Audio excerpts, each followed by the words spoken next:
Hello and welcome to episode 509 of the official EstablishTheRun.com podcast. My name is Adam Levitan. As always, joined by Evan Silva for championship week in fantasy football. If you're still alive, shout out to you. Evan, how's it going today? It's going well. Got a lot to get to.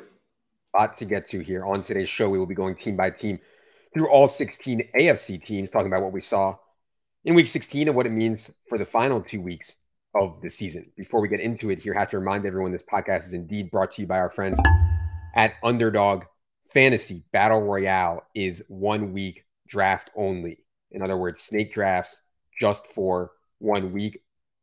Big action there. We do have rankings every Wednesday that go up for this format once our projections are all set and ready. Also on Underdog right now is the playoff best ball format. One of the biggest edges you can find in best ball is in this playoff format if you know what you're doing. Strategy article from Herzig is up. Podcast from Leone and Herzig is up. Our rankings for that format are up as well. If you have not yet tried Underdog Fantasy, promo code ETR when you sign up, they will match your first deposit up to $100. Again, promo code ETR at UnderdogFantasy.com, matching deposit up to $100. All right, Ravens.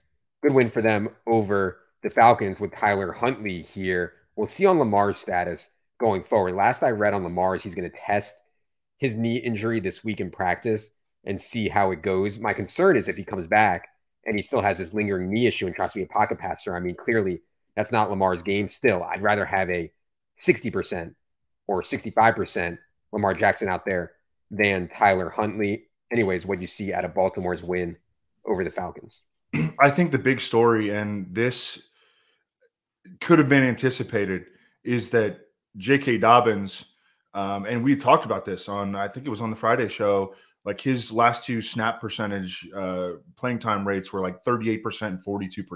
Mm-hmm. And so there was always a possibility that he could lay a big time dud here. Not only that, but Gus Edwards has been running the crap out of the ball, and he continued to in this game. I mean, Gus Edwards has been like on fire. The Ravens pass catcher core, well, the Ravens wide receiver core would have been really good in 2011. Sammy Watkins, Deshaun Jackson, and Demarcus Robinson. But still, I mean, Tyler Huntley has just kind of shown us that he's just a backup, you know. And so this offense absolutely needs Lamar, a healthy Lamar. I don't know if we're going to get that because his recovery has been behind schedule. J.K. Dobbins is just the poster boy for understanding efficiency versus usage. He doesn't play in the pass game, really. They don't throw the running backs very much. He's averaging almost 9 yards a carry since he comes back. He's barely playing, though, you know? So, like, it's just, it was an easy spot, I think, at least to understand. Let's go to the Bills. They go out to Chicago in poor weather conditions and get an easy win. The Bills are currently the AFC's #1 seed as they hold the tiebreaker over the Chiefs. Big, big game for the Bills on Monday Night Football against Cincinnati. I'm like legit excited. Like I don't really get legit excited to sit down and watch entire football games that much. I am legit excited to sit down and watch Bills, Bengals, two of my favorite teams in the NFL to watch. Only usage note that I have here is it looks to me like James Cook is earning really good trust, man. Last 4 games, Devin Singletary only has the edge in snaps 145 to 110. The edge in routes is only 64-55. The edge in opportunity is only 57-46. I mean, James Cook is playing and playing a lot for a very good team. What did you see out of the Bills' win in Chicago? Well, they show that they can run the ball. Now, this is against a terrible run defense. I mean, the Bears, they don't have really anybody up front. They've traded guys away. You know, they never really built. You know, their draft was dedicated to trying to fix the secondary with Kyler Gordon and Jaquan Brisker in the second round, and you know Jalen Johnson, who I believe now is out for the season. But they, you know, they can't stop the run at all, and the Bills showed they could exploit that. This was a very game plan oriented effort from Buffalo. I mean, it wasn't the Bills didn't run away with this game out of the gate. You know, they ran away with it in the second half, but this was, you know, and it's understandable in hindsight why guys like Stephon Diggs did not have big games here, because it's just the Bears could not stop Devin Singletary and James Cook. And, you know, and Josh Allen also had a nice day on the ground. So, you know, it's easy to do. This is a good example of it's easy to do hindsight analysis. We know what happened. We can explain it. it was hard to, it would have been hard to predict that Stephon Diggs is going to have a massive dud here. Well, yeah, but I think the weather, got a lot of people off Steph Diggs. I mean, he was like unowned in DFS, and I think for relatively good reason. I do have Steph Diggs on my lone remaining best ball team, and I'm hopeful that game just goes. He did only have 2 targets in this game, though. Like concerning. I don't know if it's concerning. I think it was a game plan oriented game from the Bills specific to that game. Yep. Yeah. Okay. They'll be facing Cincinnati. I do not think they will have a conservative game plan against Cincinnati because Cincinnati's pass game is humming again, especially in the first half. I mean, Joe Burrow was having one of his absolutely nuclear halves. And like we've talked about before, it's hard to find a quarterback who goes out and gets 40 balls and 30 balls more consistently than Joe Burrow without having a big rushing upside. I mean, dude has huge, huge, huge games. They got off 84 plays in this game. Now, Tyler Boyd only ran 35 routes. Chase and T ran 55 each. Trenton Irwin pops up for a good game here. He ran 25 routes. So we're watching Tyler Boyd's status. Hayden Hurst, I think, should be back for this week. One injury note, Evan, I'm not sure if you saw, Lyle Collins, I believe, is out for the year now. And they've had really good health along their offensive line, which has made a big difference, I think, for Joe Burrow. So that Lyle Collins thing, I think, matters. What do you see out of the Bengals? Yeah, ACL and MCL for Lyle Collins. So he's definitely not coming back, and that will probably bleed into next season. He hadn't been their best offensive lineman. And they like Hakeem Adeniji, who made some starts for them last year. So hopefully that will hold up. They've also got tight ends that can stick their nose in there and help block. But yeah, I mean, you lose a starting offensive lineman, it matters. T. Higgins, I didn't know where to go with his health, but I mean, he showed that he's healthy. 8 for 128 and a touchdown on 9 targets. That's hyper efficiency. Trenton Irwin has been like an interesting guy for them. And I mean, we're not going to be playing him in fantasy or anything like that, but maybe in the playoff DFS, he could be a sleeper. But he's earned like legit playing time. Oh yeah, we'll talk about him on Monday as part of the showdown slate. Give me a really good showdown slate on that Monday Night Football game. I did have a Joe Mixon note here, so the game script was really good. They were up 22-0 at half, like really good for Mixon. He still only outsnapped Samaje Perine 49-35. But the key was 25 opportunities for Joe Mixon compared to 8 for Perine. And Mixon got 9 targets in this game, catches 7 balls. Joe Mixon is a better receiver than people give him credit for. And Joe Burrow is excellent at throwing to running backs. Joe Mixon can pop up for big receiving games, even though Perine is playing the clear passing downs, I guess is my point. Let's go to Cleveland. I mean, they're not even trying to throw the football. And I get this was a weather game, but even recently they have not been trying to throw the football at a high volume. Pass rate over expectation is really low, even since Deshaun Watson has got back in there. Nick Chubb played in this game despite his foot issue. Out carries Kareem Hunt 24-7. But, another loss here. Cleveland just needs a complete reset, I think, in the offseason to get Deshaun Watson fully integrated. What did you see at the Browns? Yeah, and look, it was a weather game. But Deshaun Watson still hasn't really played well in any of his starts so far. Also on his interceptions, he got absolutely leveled. Yeah, coming back. I don't think anybody was too sad about that. Let's go to Denver. They got beat so bad by the Rams, and I had heard already that they were getting rid of Hackett, at the end of the year. But when you get beat that bad by the Rams and not show up on an island game on national television, you just can't even wait till the end of the year. So they go ahead and get rid of Nathaniel Hackett here. Russ was so bad once again. So bad. Once again, I don't know if you saw, there was a highlight of Courtland Sutton open on a 5-yard route. Russ doesn't throw it to him. Throws to somebody downfield that gets intercepted or incomplete or something. Courtland Sutton's just freaking out. I mean, decision-making from Russ has not been good. So I don't know if you have any thoughts on Hackett. Anything else on Denver here? I mean, Nathaniel Hackett should have been fired long ago. Greg Rosenthal pointed out that the Broncos could theoretically release Russell Wilson after this season, just bite a monster cap hit, but just, deal with it for 1 year and then move forward. Of course, they gave away all that draft capital as well. Again, they wanted Aaron Rodgers. That's why they hired Nathaniel Hackett. They thought they were going to get Aaron Rodgers. They didn't. They had to settle for Russell Wilson. This just it never even started to work, and it kept getting worse. So that's on the coach. But the player, I mean, he's just an absolute shell of his former self.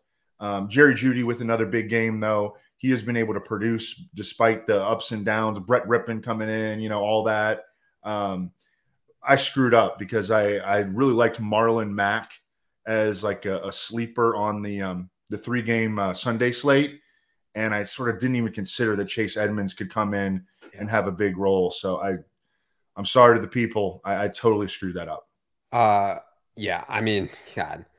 And Marlon Mack had been balling too. I mean, Marlon Mack had he'd been really efficient in the running and the passing game over the previous. So I was kind of excited about him. He wound up doing nothing. A lot of the Chase Edmonds stuff came in stone garbage time. Like maybe Marlon Mack would have played more if they weren't down by 40 points to the freaking Rams. You know what I mean?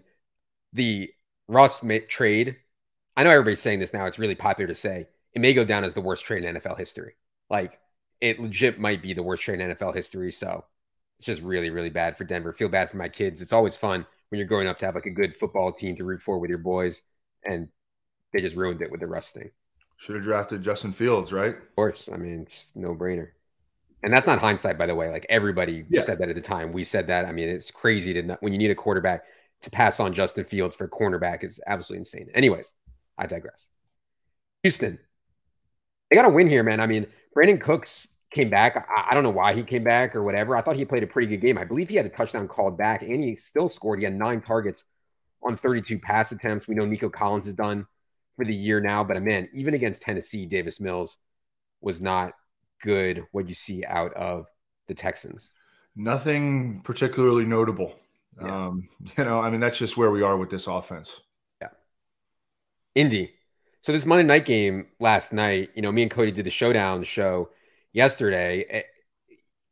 Nick Foles was undoubtedly going to be a downgrade from Matt Ryan. There's speculation they're leaning into the tank or whatever. I don't know if I buy that. I think they just thought that Nick Foles would be more willing to push the ball down the field. He did that. The problem is he hasn't played in like 2 years, and he threw a bunch of interceptions. The other weird thing from this game was I thought Deion Jackson would basically split with Zach Moss, and he didn't. And there's a bunch of rumors out there. He got into a fight with Jeff Saturday. I don't know how much of that stuff is true, but Deion Jackson only played 8 snaps in this game, most of which came in garbage time. But Colts are another dead team. What do you see out of them on Monday night against the Chargers? Yeah, I mean, I'm old enough to remember when Jeff Saturday got that first win, and there was, Irsay made a great move. Look at this.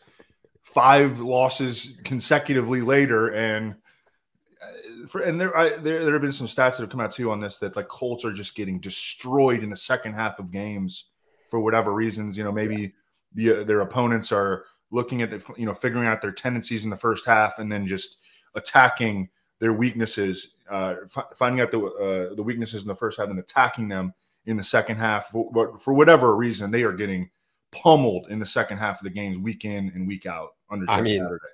A lot of the data on that is from blowing a 33-0 halftime lead against the Vikings, but still, I mean, right. So ridiculous. That's like half of it for sure.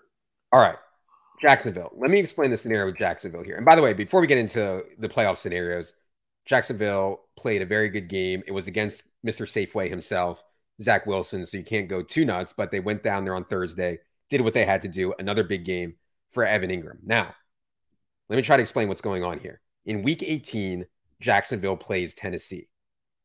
The winner of that game will win the AFC South and be the AFC's number 4 seed, no matter what. No matter what happens in Week 17, the winner of that Week 18 game will be the AFC's number 4 seed and the winner of the AFC South. However, there is a slim chance Jacksonville can actually win this week and lose in Week 18 and still get a wild card. It's only a 6% chance per the simulations from the New York Times that I looked at. The Eagles, and which Doug Peterson comes from, have a long history of resting players when they don't need to play. So I don't know what's going to happen. I don't know if they're going to play ETN. I don't know if they're going to play Trevor Lawrence. I don't know if they're going to play Evan Ingram in this game. We don't know yet. Again, even if there's not a lot of upside, there's a 6% upside, even if they win this game in Week 17. All that's going to matter for the most part, most likely, is Week 18. So we are monitoring that. I know everybody has big questions about it. I have Trevor Lawrence and Zay in a couple spots. So I'm trying. I'm hoping that they play. We shall see. But yeah, anything else not related to that, Evan, on the Jaguars here? I would just say that Trevor Lawrence, all things considered, played a pretty good game against the Jets. He didn't have a big fan. He wasn't bad in fantasy, though, because he had some rushing production. He had a rushing score. But, I mean, all things considered, the stat line that he put up against the Jets on the road, facing maybe the best defense in the league, like I would chalk this up as another promising effort. And we've got like almost 6 in a row or 6 of his last 7 or something like that. Just high quality starts with upside from Trevor Lawrence. Yeah. Chiefs here, they were not tested. Geno had a really bad game without Lockett in the cold. And so Mahomes only gets off 28 attempts. Travis Kelce was very, very good in this game, as expected. The big thing that happened, I thought, for fantasy at least, was Isaiah Pacheco flipping it back over Jerick McKinnon. Pacheco gets 16 opportunities in this game. Jerick McKinnon only gets 8. That's kind of what's going to happen when they're dominating the game, I think. But in the playoffs, I do think they'll lean more on McKinnon. It's just so hard to project on week to week the Pacheco versus McKinnon stuff. What'd you see out of the Chiefs win over the Seahawks? Yeah, we've kind of tried to be a little bit definitive with our feelings about McKinnon versus Pacheco. At the end of the day, there's a lot of hot hand stuff going on here that is dictating the playing time for these guys. Some guy, one of the back shows that he's ripping some nice runs early, like Andy Reid's going to keep feeding him. And so that's just kind of that, and it creates a very convoluted situation for stat projectors and people trying to make fantasy lineup decisions. At this point, I think I would just consider them both like RB2/flex playable in season-long championship week. For sure. Good to see Kadarius Toney back in this game. He played 16 snaps, ran 9 routes. We'll see if his role can grow from there. Las Vegas. Devontae Adams had a great year, man. When the chips were down for fantasy players, I mean, he's just killed everybody. It's really hard to have a Devontae Adams team get through at this point because he's been so bad. 9 targets here against Pittsburgh. He goes 2-15-0.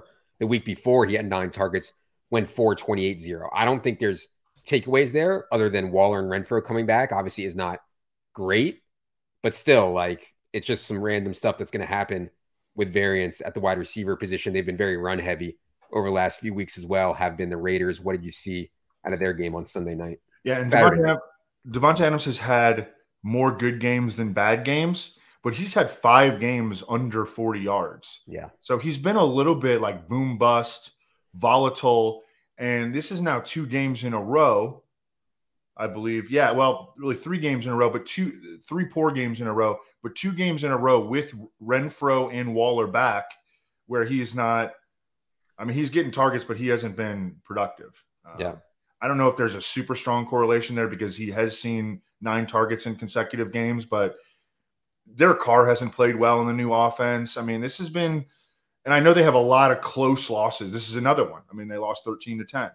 But I would say it's been a disaster with Josh McDaniels in his first year. Would you go that far to say that? I think – the way they've lost games has been somewhat fluky. Like, they're not as bad, I don't think, as maybe their record shows. But, yeah, it's definitely not been good. That's for sure. Right. Let's go to the Chargers.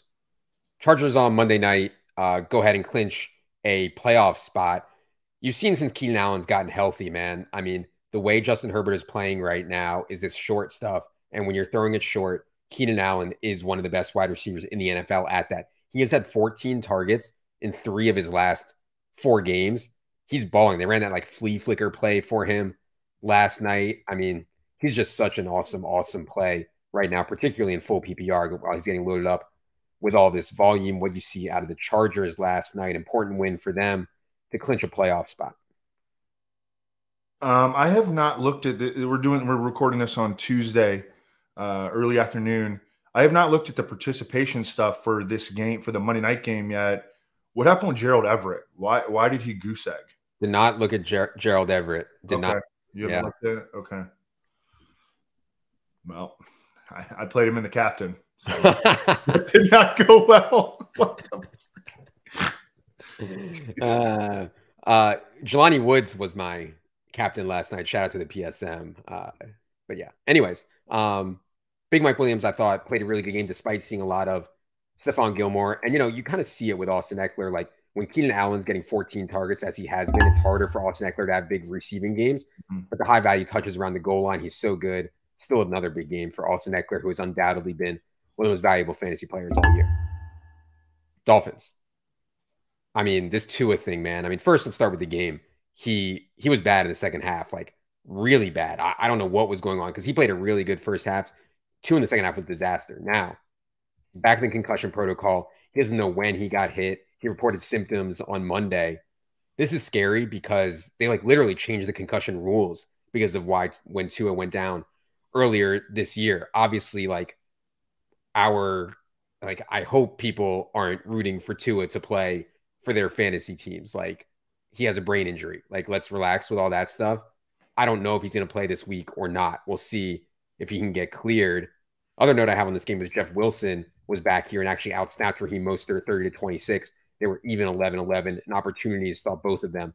Looked pretty good, although I believe Mostert lost a fumble in this game. What'd you see out of the Dolphins? So this is now 3 concussions for Tua on the season, I believe. At least maybe, or yeah. And how about the assholes whipping out the Tuanon shit? He plays poorly for a couple. He plays well all season. He plays poorly for a couple of games. He gets fucking concussed, and now the assholes are bringing out the Tuanon shit again. Which it's like, they say this to try to make people that believe that Tua like has a chance to be a good quarterback, try to spin him as like crazy conspiracy theorists. And look, I like to mix in the political stuff, the little terminology when it's funny, but this isn't funny. And the guy just got concussed for a third time. I think he was playing the second half with a concussion, right? Because I mean, rant over, but I mean, it's ridiculous. You're stupid if you're tweeting that or saying that shit. You're a stupid person. The Tua was a legit MVP candidate like 3 weeks ago. Legit. I thought he was in the discussion at least. Probably not one of the favorites, but a top 5 guy in the MVP discussion. Now, obviously, that's gone. But yeah, I mean, obviously, if they got to go to Teddy Bridgewater, we'll talk about that on Friday. Not that Teddy Bridgewater can't be capable, right? Like, what do you think about Teddy Bridgewater's chances of moving the offense here against New England in Week 17? I mean, New England's tough, but yeah. I feel pretty good about it. I mean, the design of the offense is not going to change. Tyreek and Waddle are still in there. They've got some ancillary pieces that contribute. Their offensive line is a concern against New England, which brings a super high pressure rate. I'll be writing about all that stuff in matchups, but I think at the end of the day, Bridgewater can absolutely execute the offense with all the supporting cast and the scheming of Mike McDaniel.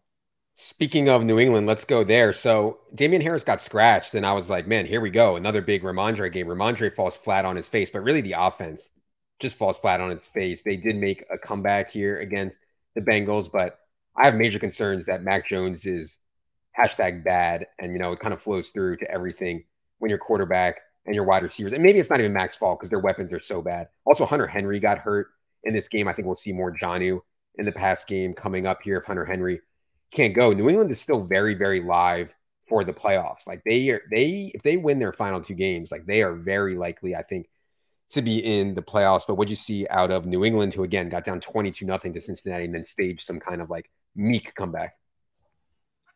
The late Ramondre fumble was, probably, I mean, that's something that can anti-ingratiate yourself to Bill Belichick, but their RB's coach did come out today and said, we're not worried about it for whatever that's worth. The RB's coach doesn't dictate playing time for the running backs, but I think that they're going to maintain the support for Ramondre. But I mean, that is something that could cost him playing time theoretically. Yeah. And we'll see on Damian Harris's status. We don't know if Damian Harris, it looked like he was really close this week. I know we've said that for 2 or 3 straight weeks now, but it did seem like he was close in this game.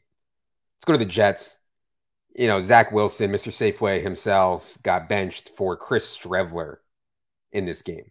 That's how bad it was. Chris Streveler is like an XFL, AFL type player. I didn't even think Chris Streveler was that good in the XFL or the AFL. Zach Wilson got benched for him. The good news for Jets fans is that Mike White has been cleared from his rib issue and will start Sunday's game in Seattle. They can still make the playoffs if they win their final 2 games and New England loses one of their final 2 games. What do you see out of the Jets' loss on Thursday night? I mean, nothing that has meaningful takeaways because we're moving on to Mike White, who has shown that he'll hang in the pocket and execute throws. And, he can, and the Jets have shown that they'll let him drop back, 40, 45 times in individual games. So whatever happened on Thursday night, that's out the window. They're going to go back to Mike White. That's good news for Garrett Wilson, Elijah Moore, the tight ends, the RBs. It's and Mike White isn't a Hall of Famer or anything like that, but like he can run the offense within the structure of the offense competently. Zach Wilson cannot, and may have played his final down as a Jet. That's crazy. Number 2 overall pick. I mean, people are breaking out the Jamarcus Russell comps already, and not like, not weird people on Twitter. Like ESPN is comparing Zach Wilson to Jamarcus Russell right now. Zach Wilson won't even be active for this game. Mike White's backup will be Joe Flacco in this one. By the way, the running back stuff, when they get behind, obviously Michael Carter plays more. In this game, Michael Carter ran 17 routes, Ty Johnson 6, Donovan Knight 8. Go to Pittsburgh. So they come back and rally and get a win, which was good to see, but Kenny Pickett was, again, not good here and a really good matchup against the Raiders. What do you see out of the Steelers win on, what was that, Saturday night, I guess? Yeah, nothing really ever changes. Freiermuth came back and had a nice game after a couple of concerning efforts. Looked healthy. And that was the thing. Yeah. Freiermuth, to me, was playing hurt. And this game, he looked healthy and played really well. Shout out Penn State. Yeah. I wanted to ask you where you stand on Kenny Pickett entering 2023. My philosophy on quarterbacks, if you don't have one and you don't know you have one, and it's very clear to me the Steelers do not know they have one in Kenny Pickett. I think he's been not great. You just keep taking them. You just keep taking them. Just keep taking quarterbacks. Having a quarterback that hits on a rookie contract is the most valuable thing in sports, period. Steelers should 100%, in my opinion, be trying to get a quarterback in this upcoming draft. I think everybody, should agree with that. Oh, by the way, Najee Harris isn't good. The offense isn't great. But when you're getting 16 carries and 9 targets in a game, like, you can be usable in fantasy, and Najee is just that. Last one we're going to do here is the Tennessee Titans, who lost at home to the Houston Texans. Malik Willis, clearly not ready to be an NFL quarterback, does do okay in fantasy thanks to a 743-1 rushing line. Already talked about the Jacksonville stuff with rest. Would not surprise me at all if Tennessee gives Derrick Henry a break here and maybe some of their other key pieces as well in Week 17. We'll be monitoring that for news, so we'll see how that goes. But anything else for you on the Titans? No, just really hope that this speculation about the Titans potentially sitting in Week 17 happens because, again, this Jamal Williams bet, and he's got 14 TDs and Derrick Henry has 13. Yeah. So I need Jamal Williams to score 2 against the Bears and Derrick Henry to sit, and then I'll be feeling pretty good entering Week 18, knocked on all the wood. Arrested Derrick Henry in a must-win game against the Jaguars in Week 18 with a Jamal Williams bet on the line would be a lot of fun. Yeah. We also have in props, by the way, we have under 1,500.5 rushing yards on Derrick Henry. The season-long props are absolutely crushing, one of the softest markets you can find in all of sports. But that's one we're at least sweating, and so we'll be watching that Derrick Henry stuff there as well. All right, enough's enough. That is going to do it for this AFC Team by Team podcast. We'll be back on Friday. We're on a normal schedule this week. Thankfully, NFL is on normal schedule this week despite the New Year's holiday. So 1 game Thursday, full slate Sunday, 1 game Monday. So we are on normal schedule this week. For Evan, for Producer Luke, I'm Adam. Good luck, everybody.